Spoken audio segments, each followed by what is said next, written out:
Berikut ini adalah seri doa pagi dari Revival Morning Call. Kami yakin akan menambah iman Anda dan membawa Anda kepada pengenalan akan Tuhan lebih lagi. Selamat menikmati. Kita mau siapkan hati.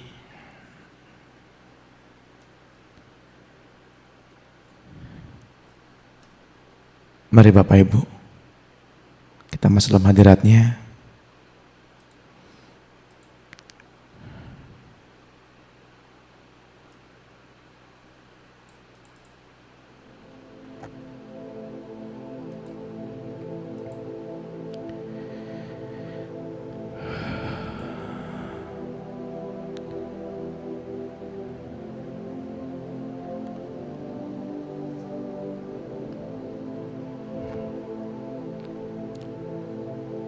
Tuhan, berikanlah kepada kami pencerahan pada pagi hari ini,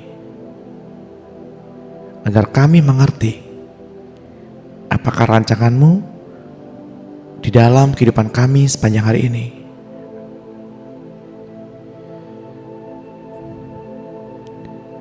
Berbicaralah ya Tuhan, kami mau tundukkan hati dan jiwa kami. Kami sambut firman-Mu. Kami sambut Engkau ya Tuhan. Rahmati kami Tuhan dengan Roh Kudus-Mu yang mengajar kami,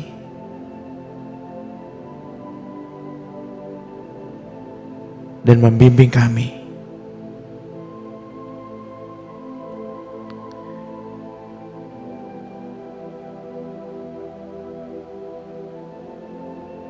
Roh Kudus yang memberi kami terang dalam hati dan pikiran kami. Terpujilah nama-Mu Bapa, di dalam berkat nama Yesus yang ajaib. Kami mau menyambut firman-Mu.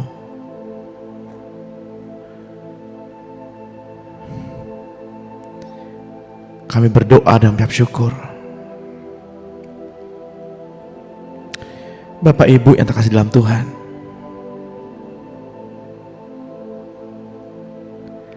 Allah yang kita sembah adalah Allah yang tidak terbatas.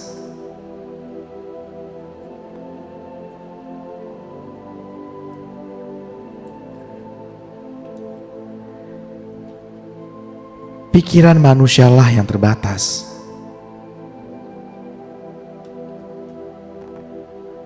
Yang tidak pernah mampu menghadapi banyak hal secara bersamaan.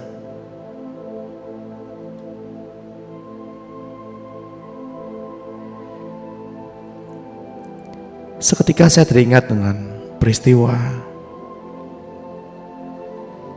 badai dan angin ribut di tengah-tengah danau.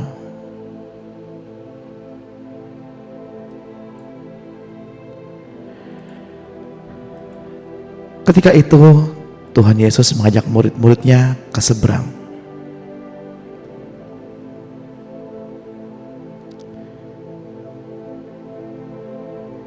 Kemudian murid-murid mengikut sertakan Yesus di belakang mereka.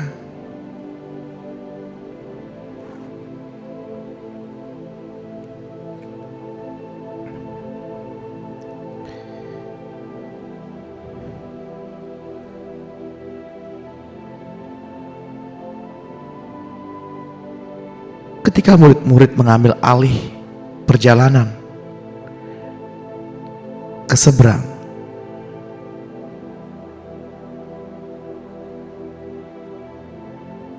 Yesus tertidur.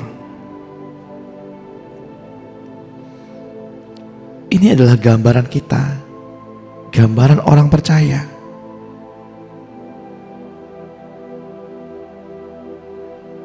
Berkali-kali Tuhan memperingatkan kepada kita. Maka dengan keras Tuhan memperingatkan. Dalam Injil Matius 7 ayat 21 sampai 23.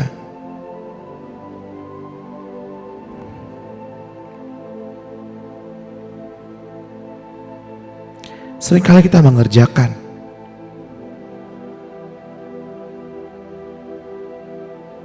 hal yang Tuhan tidak suruh.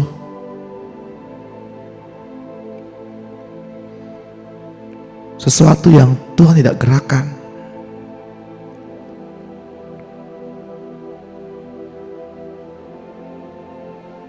Namun kita lambat untuk merespon hal-hal yang Tuhan inginkan.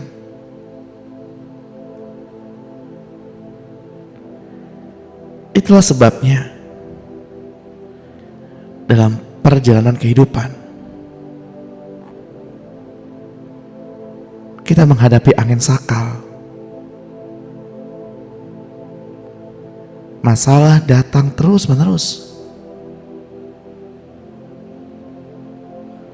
Seringkali masalah yang satu belum selesai, datang masalah yang lain.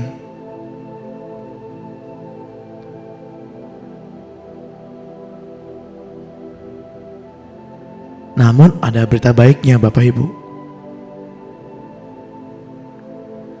Sekalipun kita di tengah-tengah badai, di tengah-tengah angin ribut, di tengah-tengah gelombang, ombak yang besar, kita satu perahu dengan Yesus.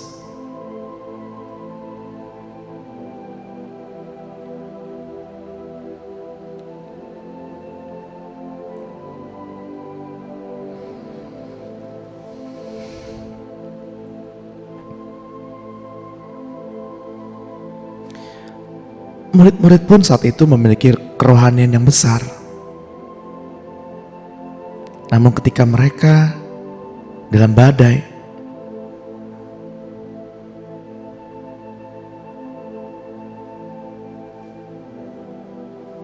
Injil Matius berkata, Guru tidak peduli kalau kita binasa.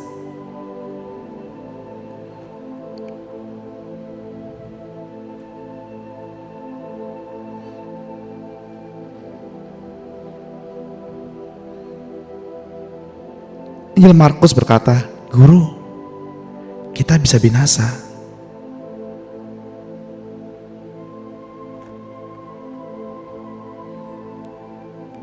Seringkali kita di posisi seperti Lukas, orang pintar, ngerti banyak firman. Namun ketika badai dan angin ribut datang, Lukas berkata, Guru, kita binasa.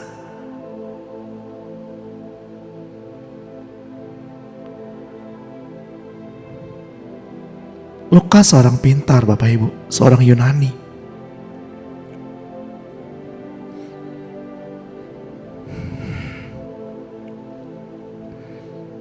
Seorang dokter, seorang tabib.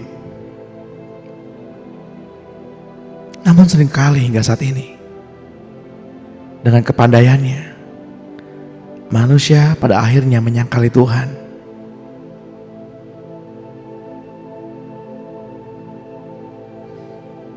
Namun kita boleh bersyukur hingga saat ini. Kita tetap percaya bahwa Yesus adalah juru selamat kita. Kita bersyukur hingga saat ini. Kita percaya bahwa lebih daripada 2000 tahun yang lampau, seorang pribadi tergantung di kayu salib.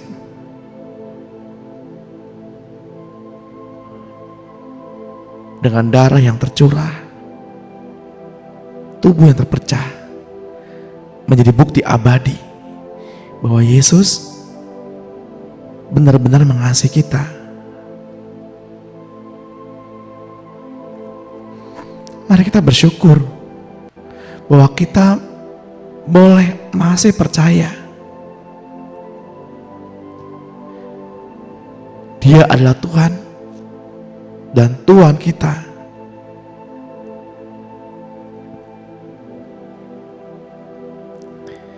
Dia sendiri yang menginginkan Roh-Nya bersentuhan dengan roh kita. Dia sendiri yang menginginkan merahmati kita dengan Roh Kudus-Nya.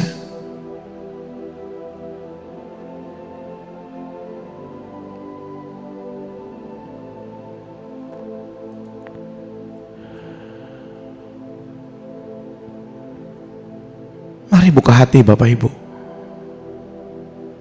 Mari buka hati. Izinkan Roh-Nya bersentuhan dengan rohmu. Serukan namanya. Serukan namanya. Katakan Yesus, Yesus, Yesus. Katakan Yesus, Yesus, Yesus.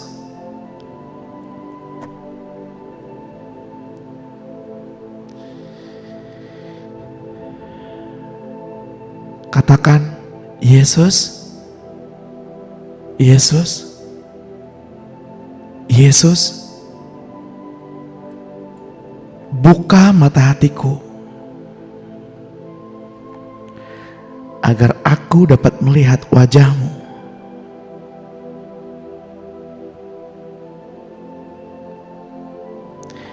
Buka mata hatiku Tuhan, agar aku melihat siapa Tuhan yang aku sembah.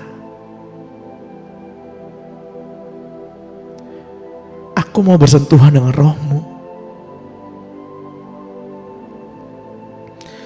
Taruh hukum-Mu Tuhan di dalam batinku. Sebab Engkau yang menuliskan hukum-Mu, bukan pada loh batu, tetapi di dalam hati kami, di dalam daging kami.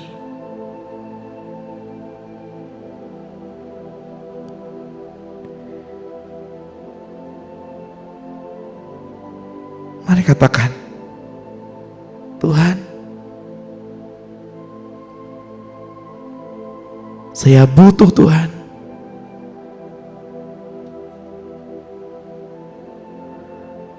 Terangi saya Tuhan dengan rahmat-Mu.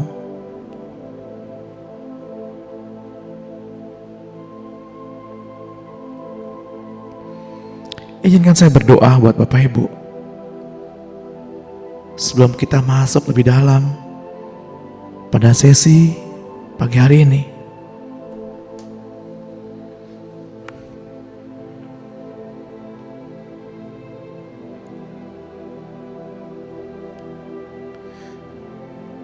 Di dalam nama Tuhan Yesus,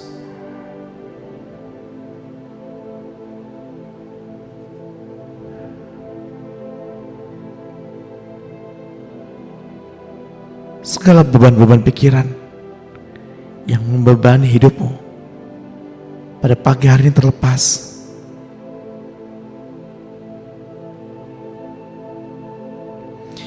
Tuduhan, intimidasi dosa dari si jahat terlepas. Tuhan menjadikanmu seorang yang merdeka.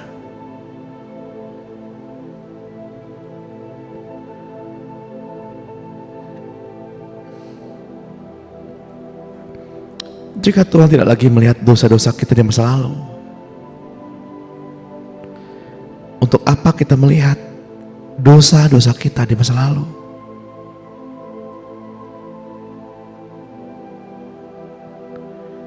Jadilah tahir. Jadilah tahir. Sama seperti bayi yang tahir. Dalam nama Tuhan Yesus, jadilah tahir.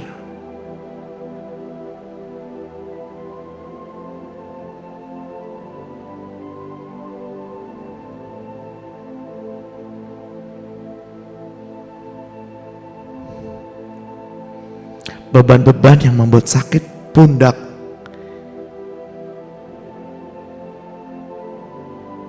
yang terimpartasi di alam materi saat ini. Pundak kiri yang sakit, jadilah lega di dalam nama Tuhan Yesus. tengkuk. Jika ada di antara Bapak Ibu yang tengkuknya sakit,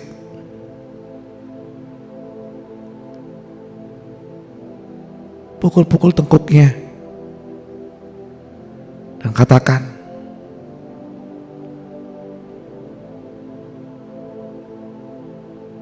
jadilah ringan, jadilah enteng. Beban pelayanan, beban keluarga, beban sosial, jadilah enteng. Karena Tuhan berkata kepadaku, jika aku datang kepadanya, maka Ia memberikan kepadaku kelegaan.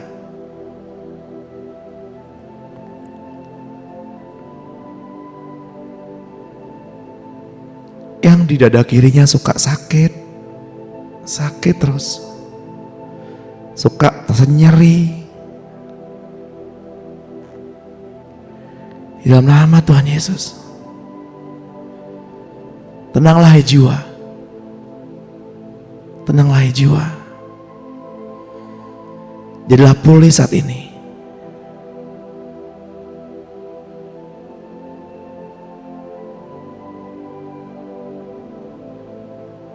Yang lelah ngurusin keluarga, lelah ngurus suami atau istri atau anak-anak, yang lelah, kembalilah bersemangat, layanilah seperti engkau melayani Tuhan.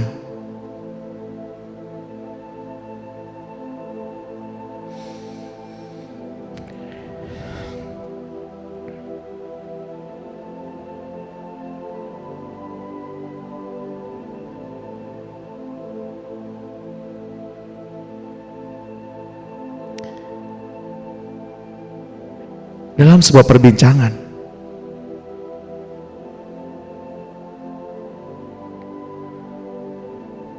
Tuhan pertemukan kami dengan seorang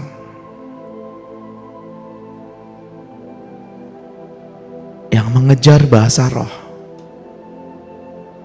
mengejar karunia-karunia, karunia bernubuat,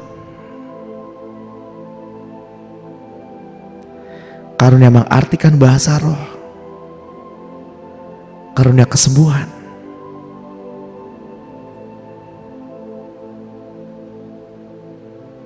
Kita harus menyadari Bapak Ibu, suatu kelak semua itu akan kita tinggalkan di bumi ini.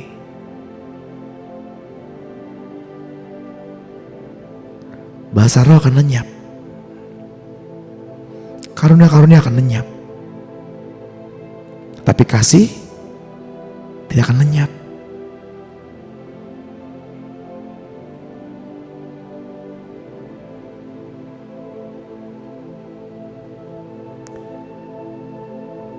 Namun ada karunia yang Roh Kudus kerjakan,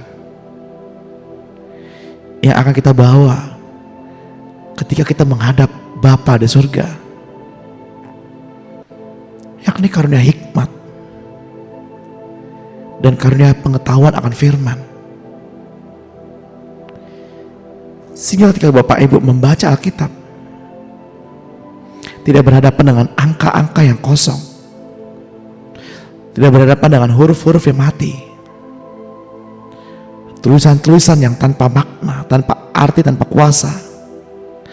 Tapi ketika Bapak Ibu bersentuhan dengan roh firman,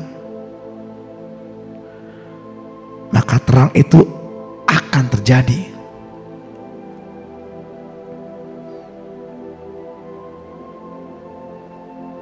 Ketika Bapak Ibu memahami apa yang saya katakan, Roh Kudus sedang menganugerahkan roh pengertian kepada Bapak Ibu untuk menyingkapkan hal-hal yang tersembunyi di balik susunan firman.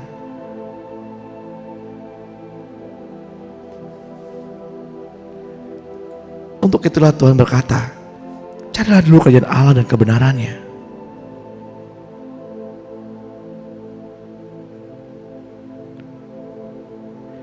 Bahkan manusia yang sudah lahir baru pun hanya sekedar menangkap apa yang dipikirkan oleh Kristus di dalam mereka. Hal ini dicapainya ketika penyembahan, atau bahkan selesai dalam penyembahan, atau bahkan dalam berbahasa roh. Namun semakin sering manusia melakukannya,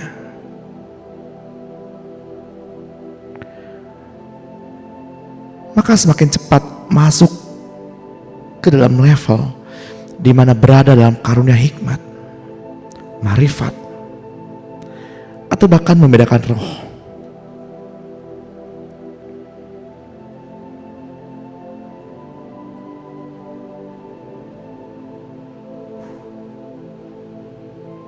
Tuhan ingin memberikan karunia-Nya pada pagi hari ini. Hanya bagi Bapak Ibu yang hadir pada pagi hari ini.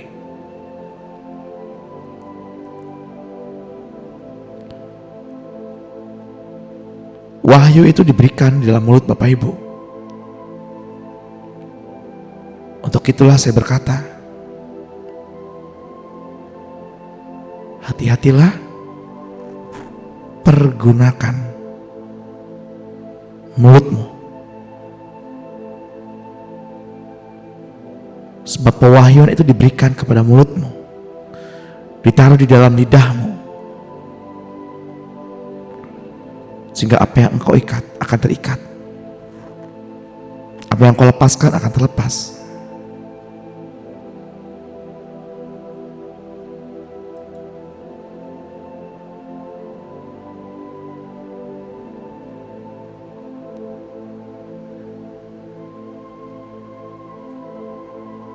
Namun Tuhan menghendaki agar kita menyerahkan segala pikiran kita terlebih dahulu, menyerahkan kehendak kita terlebih dahulu, menyerahkan emosi kita, bahkan rahasia pribadi kita secara total kepada Tuhan. Izinkan kasih-Nya menguasai kita. Izinkan pikirannya bekerja dengan bebas dalam pikiran kita. Manusia selalu mengandalkan pikiran dan kehendaknya sendiri, yang mengakibatkan adanya jarak dengan Allah di dalam perasaannya. Sekarang saya memahami kenapa ketika manusia mengandalkan pikiran, ada jarak dengan Allah dalam hidupnya. Sebab Allah adalah kudus.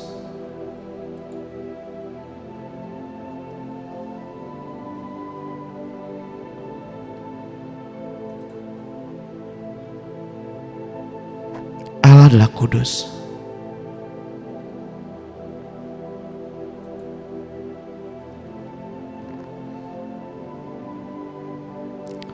Mazmur 49 ayat 20 menuliskan, manusia yang dengan segala kegemilangannya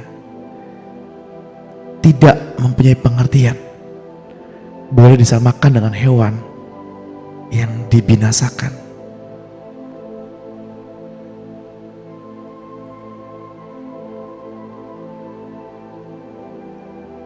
Tingkatan level roh sangat berbeda Bapak Ibu. Itulah yang membuat jarak. Manusia tanpa pengertian dapat disamakan seperti binatang.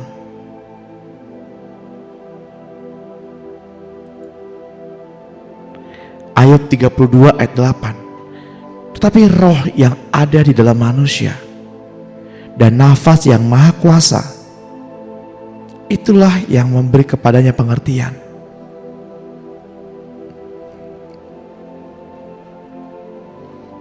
Jika roh itu, jika nafas itu tinggal dan diam, menetap di dalam kita, maka kita memiliki pengertian, sehingga kita dapat mendekat, dapat bekerja sama dengan Tuhan, dapat mengerti pikiran Tuhan,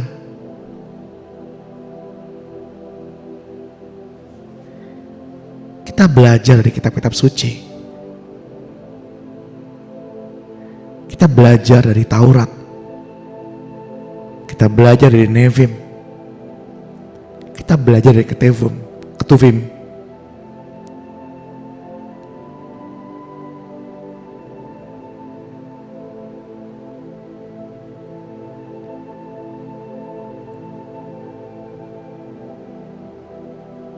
Kita belajar dari Injil.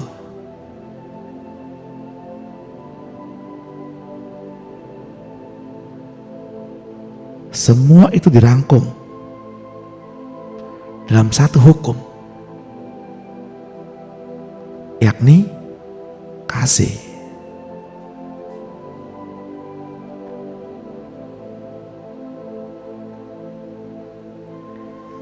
Dunia boleh bangga dengan pengetahuannya akan firman, akan kitab-kitab.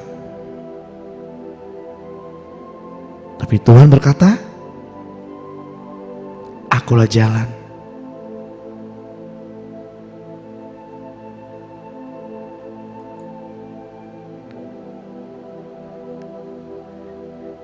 Milikilah perasaan Tuhan, emosi Tuhan, milikilah hati Tuhan.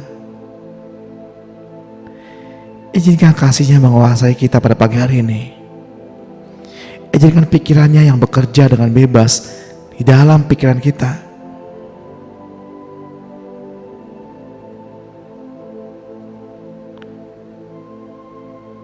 Mari kita dengan iman mempercayakan seluruhnya kepada Tuhan,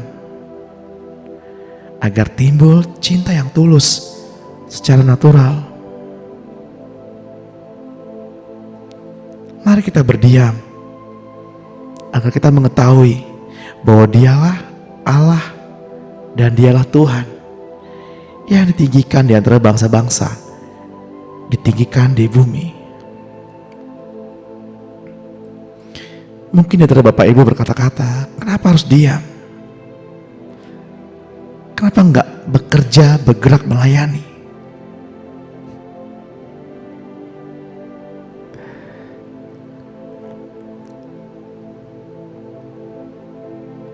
Ketika Roh Allah berkata-kata dan kita mau menggunakan kehendak bebas kita untuk mendengar, kehendak bebas kita tunduk mau kepada Roh Allah,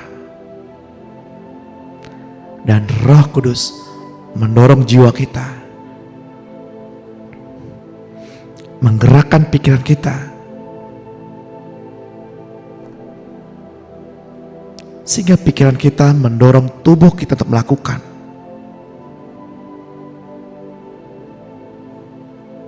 Itulah yang disebut ketaatan.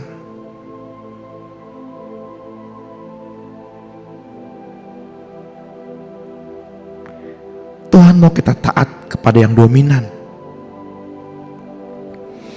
Tuhan mau kita taat kepada yang Tuhan percayakan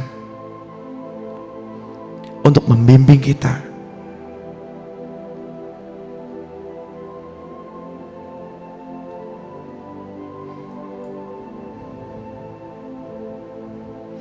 Itulah submisif. Bapak Ibu yang terkasih dalam Tuhan, janganlah hendaknya kita khawatir tentang apapun juga, tetapi nyatakanlah dalam segala doa, permohonan, serta ucapan syukur, dan kiranya damai sejahtera Allah yang melampaui segala akal akan memelihara hati dan pikiran kita dalam Kristus Yesus.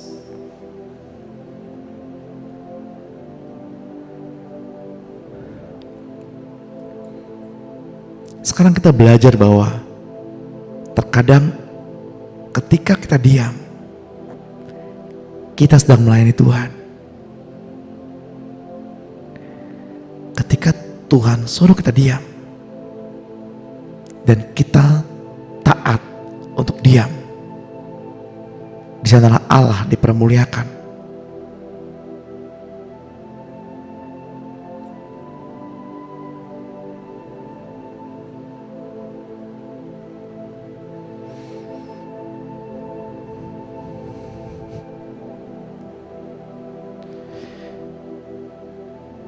Namun apabila kita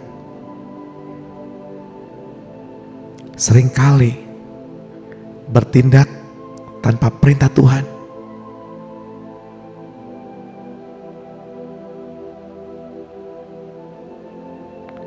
maka sekaranglah saatnya memohon pengampunan,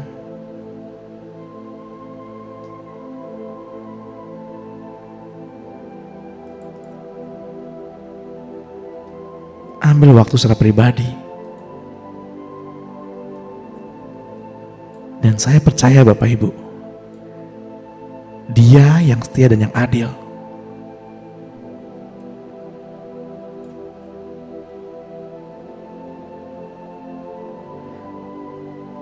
Sebab Tuhan tidak mau ada darahnya yang tercurah dengan sia-sia.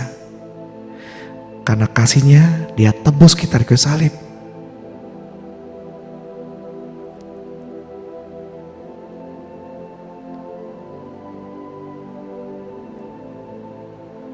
Matius 7 ayat 21 sampai 23 pun menjelaskan, pembuat nubuat, pengusir setan,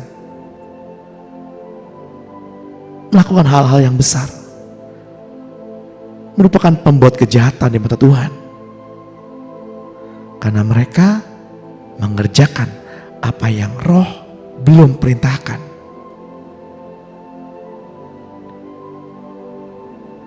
Namun seringkali kita mencoba untuk menyogok Tuhan.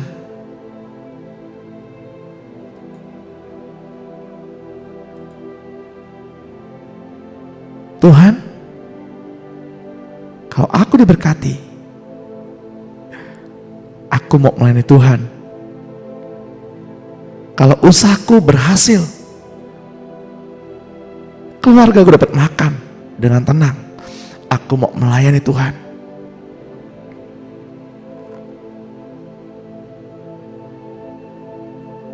Manusia dengan segala kepandaiannya berusaha menyuap Tuhan,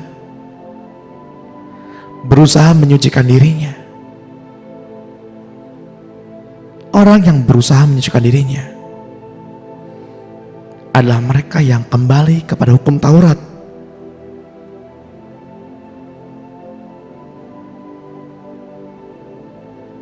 Sebab firman berkata, ketika kita membaca firman dan merenungkan, ada air yang mengalir, ada air suci yang menyucikan.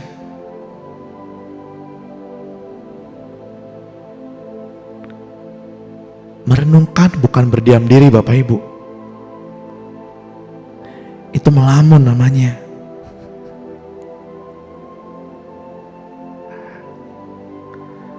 Merenungkan adalah mengizinkan Roh Kudus membawa kita ke dalam sebuah proses. Itulah makna merenungkan.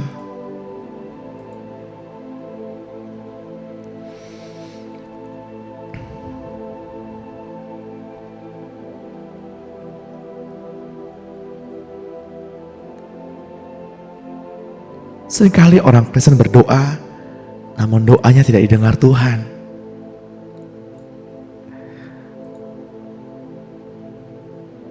Saya mau bagikan ini kepada Bapak Ibu.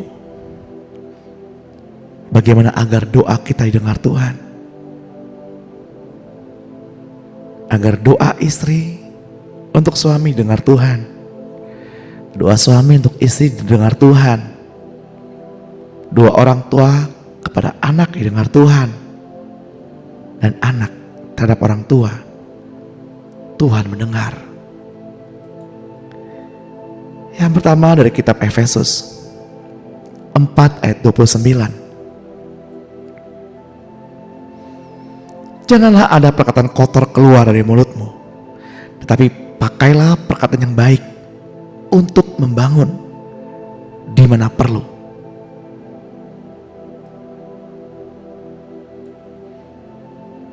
Saya mau garis bawahi kata di mana perlu.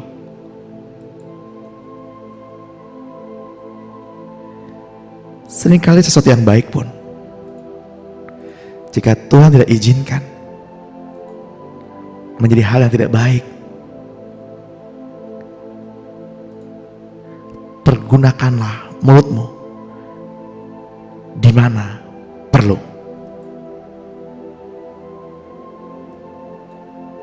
Supaya mereka yang mendengarkannya beroleh kasih karunia.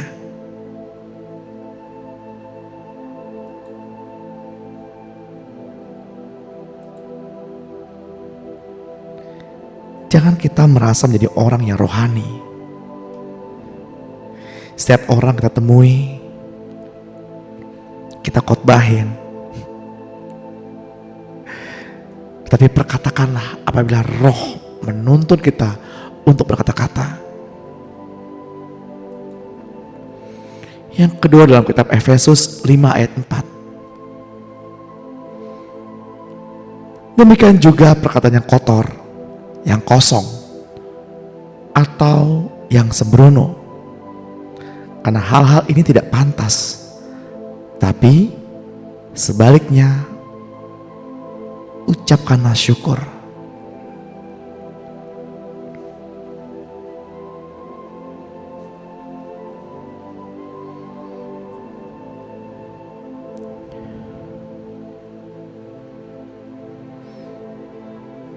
Apapun keadaan Bapak Ibu saat ini,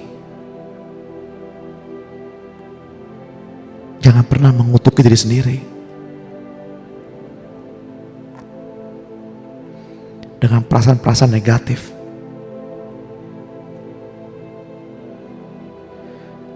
Dengan ungkapan-ungkapan kekecewaan. Izinkan Roh Kudus memulihkan hatimu saat ini. Buka hati. Roh Kudus, ini anak-anakmu. Dengan segala keterbatasan, seringkali menggunakan perkataan-perkataan yang sia-sia, perkataan yang sembrono, perkataan yang kosong. Saya baru memahami bahwa perkataan sembrono, perkataan kosong, bukan hanya perkataan yang kotor, bukan hanya perkataan yang menyakiti orang lain, tetapi perkataan yang tidak didorong oleh Roh.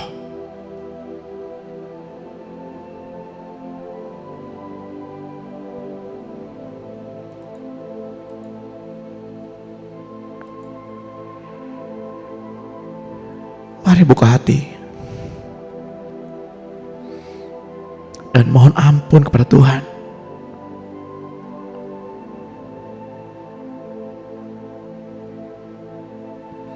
Dan hal yang ketiga, dalam kitab Yakobus 1 ayat 26, jikalau ada seseorang menganggap dirinya beribadah, tetapi tidak mengekang lidahnya, ia menipu dirinya sendiri, maka sia-sialah ibadahnya.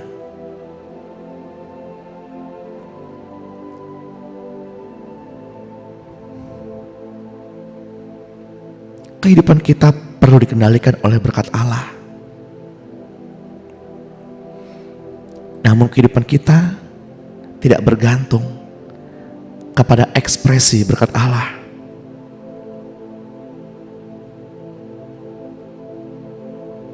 Ucapan syukur kita tidak bergantung kepada ekspresi berkat Allah.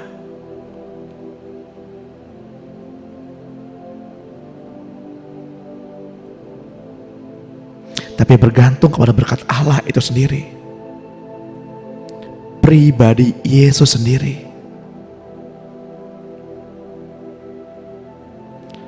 Sebab kesehatan,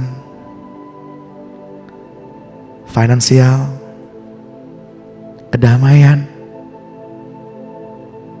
semua hanyalah ekspresi berkat Allah. Tapi berkat Allah adalah pribadi Yesus itu sendiri.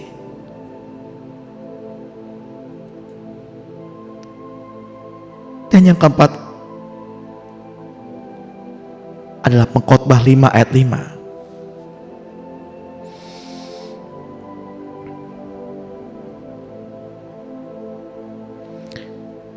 Janganlah mulutmu membawa engkau ke dalam dosa, dan janganlah berkata di depan utusan Allah bahwa engkau khilaf.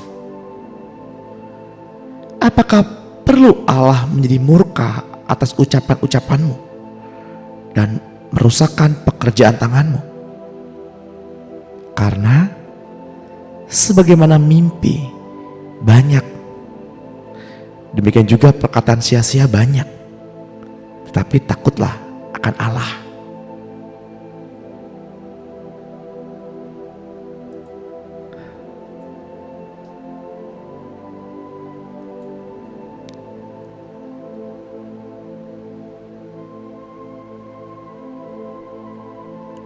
Belajarlah untuk diam.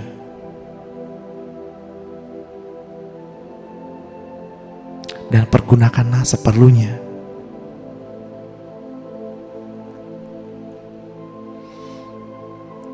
Satu, ini hal yang sulit Bapak Ibu. Saya memahami ini adalah hal yang sulit. Namun saya berdoa kita semua mampu melewatinya.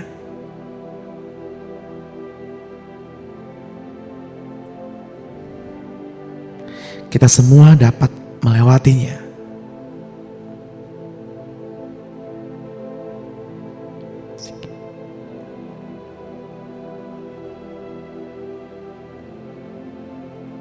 Untuk itu pertama-tama lepaskanlah pengampunan.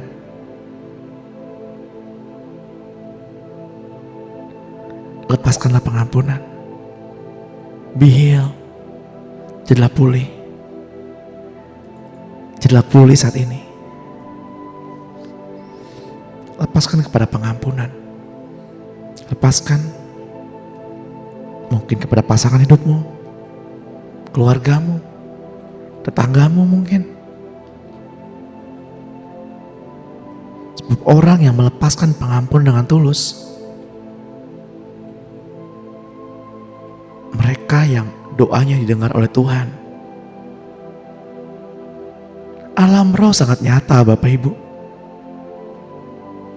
Sedangkan tempat di mana kita berada saat ini hanyalah bayangan.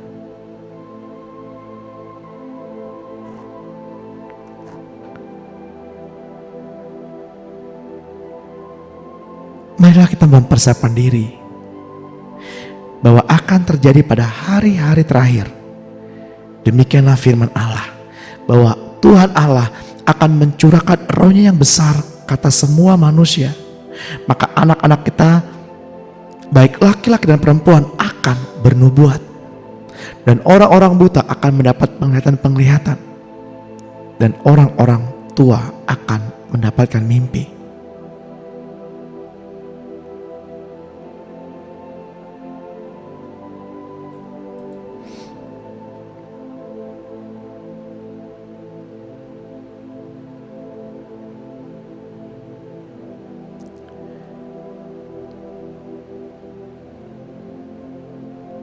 Bapak Ibu yang terkasih dalam Tuhan,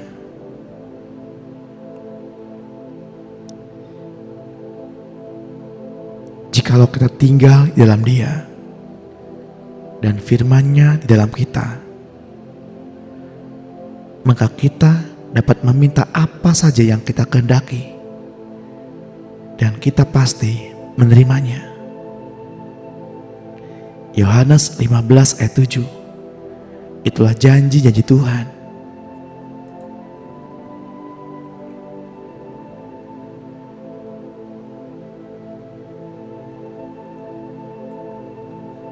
Ini adalah ayat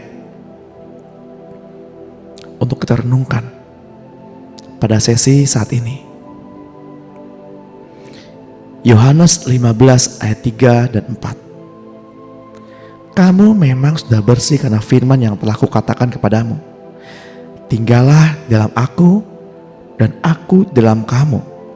Sama seperti ranting tidak dapat berbuah dari dirinya sendiri kalau ia tidak tinggal pada pokok anggur, demikian juga kamu tidak berbuah jikalau kamu tidak tinggal di dalam aku.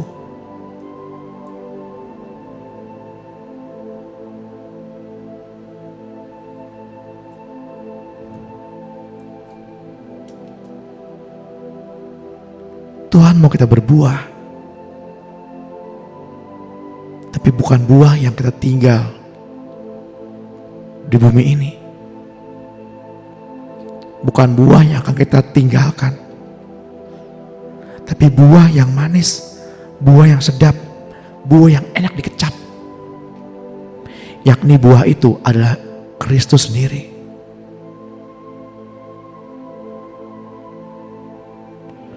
Wahyu 2 ayat 17 menuliskan,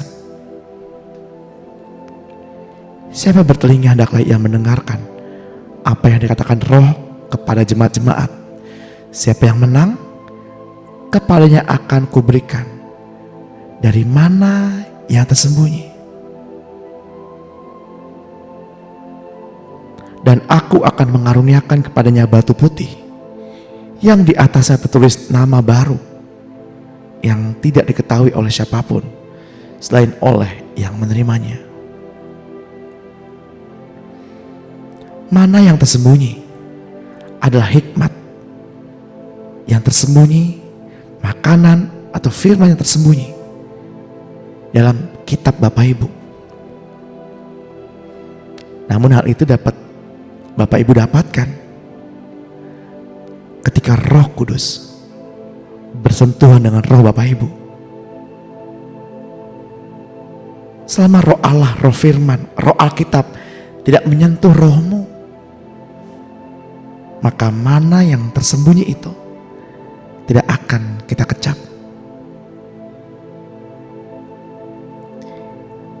Itu yang disebut dengan rema. Shema, dengarkanlah. Siapa yang bertelinga, hendaklah ia mendengar apa yang Roh katakan. Sebab tanpa iman, tidak seorang pun berkenan di hatinya. Karena iman kepada Yesus, orang disembuhkan olehnya dan memperoleh kesembuhan. Semua hal ini dijanjikan kepada Allah kepada kita, namun hanya terjadi jika kita beriman kepada Tuhan Yesus.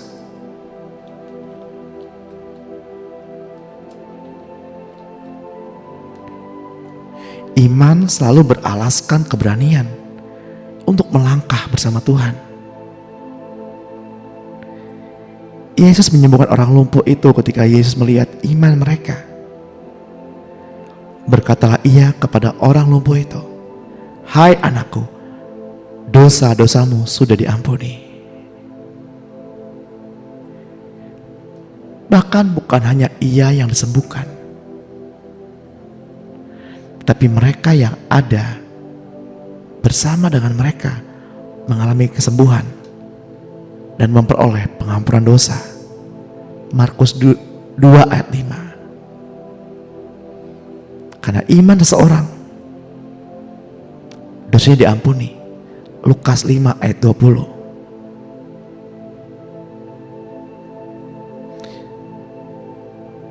Roma 3 ayat 25 menuliskan, Kristus Yesus telah ditentukan Allah menjadi jalan perdamaian melalui iman.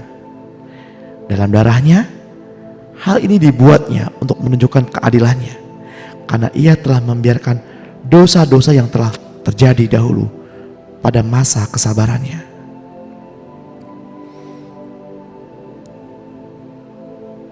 Galatia 5 ayat 22.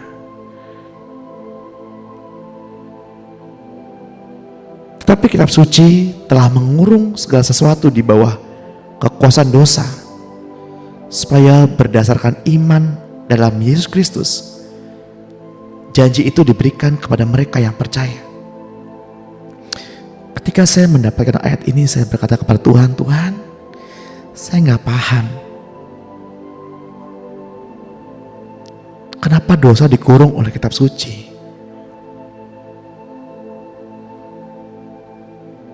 Namun Tuhan telah memberikan terjemahan yang lain, mengatakan bahwa kitab suci membatasi kita dari dosa, supaya berdasarkan iman Kristus, iman Yesus, janjinya diberikan kepada mereka yang percaya. Bukan iman kita kepada Yesus, namun iman Yesus. Tuhan mau kita menggunakan iman Yesus, imannya.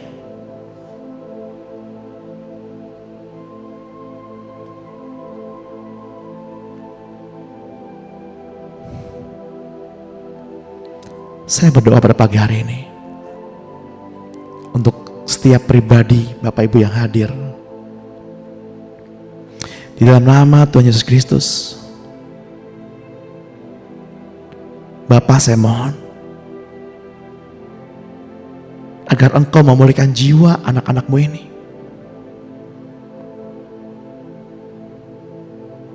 Dan menaruh pada tempat yang layak di dalam hadirat-Mu yang kudus. Dalam kuasa Yesus Kristus, saya mohon Bapa untuk menemukan dan meremukan semua bejana tanah liat, ikatan-ikatan serta tali-tali yang diikatkan pada jiwa anak-anak Allah ini, kepada jiwa gereja-Mu ini, baik secara sadar ataupun tidak sadar. Bapa, saya mohon, bila Engkau membebaskan jiwa gereja-Mu ini dari semua ikatan dengan cara bagaimanapun. Dan kami setuju Bapa dengan apa yang Bapa katakan.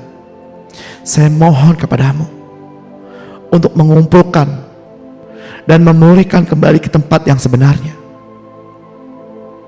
semua bagian dari pemikiran atau ingatan yang tercabik-cabik, kehendak, perasaan-perasaan, nafsu-nafsu duniawi, intelek jiwa, kepribadian yang salah, yang seharusnya benar di hadapan-Mu dan yang sempurna, serta Engkau peruntukkan bagi kami anak-anak-Mu ketika Engkau menciptakan Adam dan Hawa di Taman Eden. Di dalam nama Tuhan Yesus Kristus, saya putuskan dan perintahkan keluar dan kembalikan kepada si alamat kuasa semua kutukan-kutukan yang ada pada diri gereja Tuhan, yang ada pada diri jemaat-Mu yang datang pada pagi hari ini. Dan semua kutukan-kutukan pada jiwa dan tubuh kami. Tuhan, lindungilah roh, jiwa, dan tubuh kami.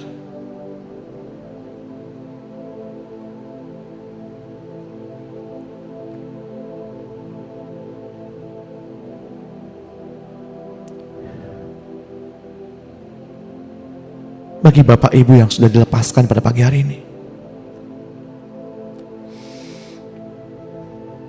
ambil waktu sesaat untuk mengucap syukur kepada Tuhan karena salibnya kita mampu, sebab karena salibnya kita hidup, karena salibnya kita diberi kemenangan.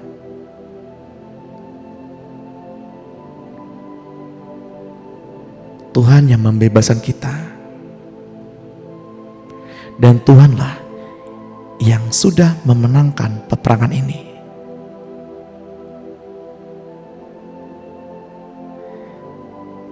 Sehingga kita tidak berjalan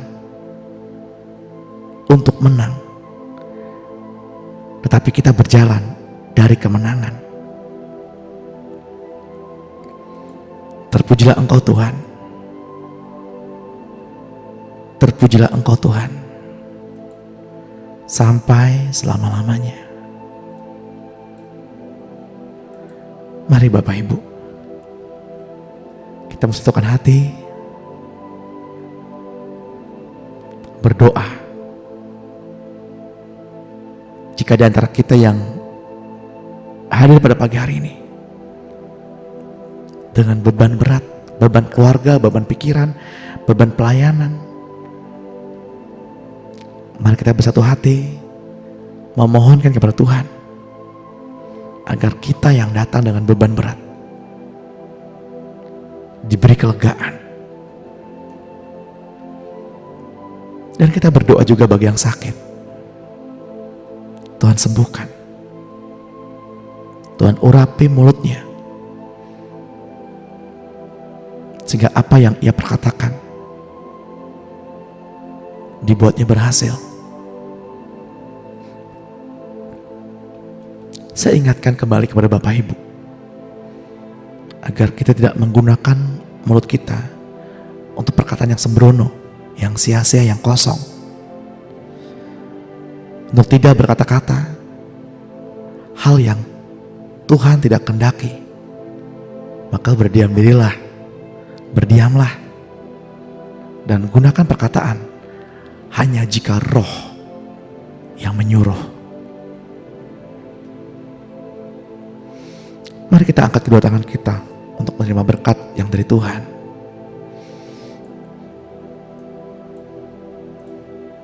Di dalam nama Tuhan Yesus Kristus, pulanglah dan jalani hari ini dengan urapan yang baru dari Bapa kita, Tuhan Yesus Kristus dan Roh-Nya yang kudus.